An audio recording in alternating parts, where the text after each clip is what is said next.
Yeah, I really like the ability to use different spaces for different themes. So in some cases, I have a lesson where I really want to make sure I have the complete attention of the student body. And so I'll use a studio space. They'll still be working in groups, but I know that I'm going to have multiple mini little lessons within that to help gauge what the student's understanding is or to connect something to a project. I also utilize the collaboration space in the middle of the entire SLC a lot because that's perfect for groups to collaborate and me to bounce around, to have individual conversations with students or group conversations, to have those remedial activities or those activities to enrich students who are ahead. And I have the space to be able to do so, whereas in a usual classroom, like a studio room, I wouldn't.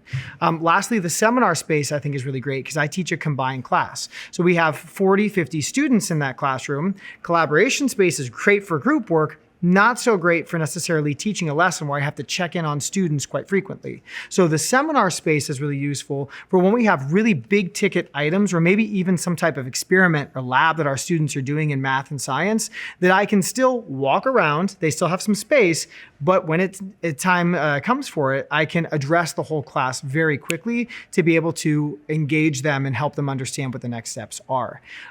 Lastly, I think that it's really amazing that we can use any space in the building. So I'm one of the teachers who takes my kids outside frequently to be able to experience life outside the walls. We go to the courtyard to investigate the different items of nature that we have in our projects, like tree growth, like the sunlight and why it's so shiny in the courtyard during certain times of the day versus what times of the day it's great to use it.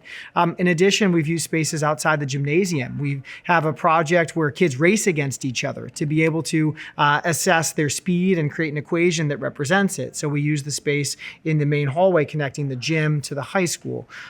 So I think that it's a beautiful ability to be able to take our kids outside of the classroom and again, utilize spaces for different varied purposes to be able to make them the most well-rounded learners.